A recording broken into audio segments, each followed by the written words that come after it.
Boxing King Media in association with Boxer. Jack Bateson out here in Leeds, you've just weighed in. I see you're drinking water for a bit. How are you feeling anyway, generally? Feeling good. I've trained long and hard for this fight, you know, ever since the start of the year. I've been putting in the graft. So yeah, tomorrow it's time to do the business. Interesting opponent. Obviously, you won the English title in your last fight. You're not hanging about. You're skipping the domestic scene. You're not going to try and go for the British. Not necessarily, but this opportunity came up and I couldn't say no. You know, my manager Tom rung me and he said, "Listen, do you want to fight for the WBA Intercontinental title against Diego Ruiz?" And how do you say no to that? You know what I mean? Like, my team have got great plans for me, but I've got a job to do on Saturday. And whatever comes next from there is their idea, and I'll go ahead and do it. Just before I talk about the fight this Saturday, I want to quickly recap on your English title win. Yeah. Big win. It was a 50-50 fight on paper. You know, you got the fight in your hometown. How was it? Because there was a big crowd there, weren't there, that night? Yeah, it was good. I had a big crowd there as always. You know, my Leeds people always come out to support me. A great fight. You know, big respect to Ramez.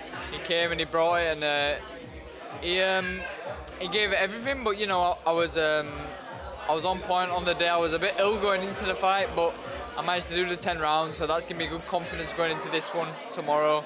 But yeah, nice to pick up the English title, and I feel I want to achieve greater than that. So it's nice to move on to stuff like this now. You win this, it gives you like a world ranking. It gives you a good position with the WBA. You know, your opponent's been in the UK a few times. He's fought a few domestic English prospects. Obviously, he's lost on points, and I think he was stopped recently as well, if I'm right. No, he's only been stopped once by Michael Conlan in the 9th round, and that was a few years ago. But he's a good fighter. You know, he's gonna bring it all, and it's gonna be good for me to show what I can do. You know what I mean? I'm up for it, you know. I'm expecting the hardest fight of my career, but I'm ready for it. Obviously, your faces have been around the boxing scene for a long, long time, as far as I can remember. Are you happy with the progress? Are you happy how things have gone along for you? You know, obviously, you're English champion now, and now you're fighting your first proper international test.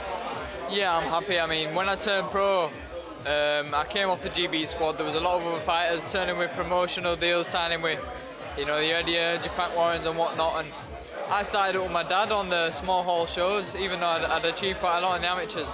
And he just said to me, keep on winning, Jack, and the good times will come. 16-0, I'm here now. English champion, fighting for the WBA Intercontinental to get myself a world ranking. It's all to come now, and I've got him to thank for that. But the job is far from done, and I've got a lot of work to do to get to where I want to be. Similar comparisons are made with you and Josh Warrington. Do you feel like you can replicate potentially what he did? Because he was about, 14, 15 fights in, and the next thing you know, you were fighting regular on Sky, and you know, he's a household name now. Yeah, it's mad because a few years before Josh took off, he was fighting on my dad's shows, and I remember being sat there watching. Then a few years later, boom, first direct arena, and I've seen what he's achieved. I've grown up with Josh and seen him fight, so it's exciting because I went for coffee with him not long back, and he's come such a long way, and I know it can be done now. And the Leeds people really do get behind you, and I can't wait till the nights come when I'm at the arena or I'm at Ellen Road, you know, football stadium, and it's going to come. I just need to keep working, keep winning.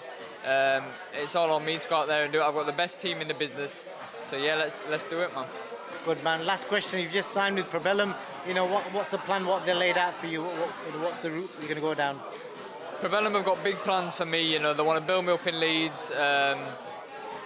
But first things first, I've got the job to do Saturday, and without that, you know, I can forget it because I need to rebuild again then. But you know what? I'm going to get the job done Saturday, and big things to come.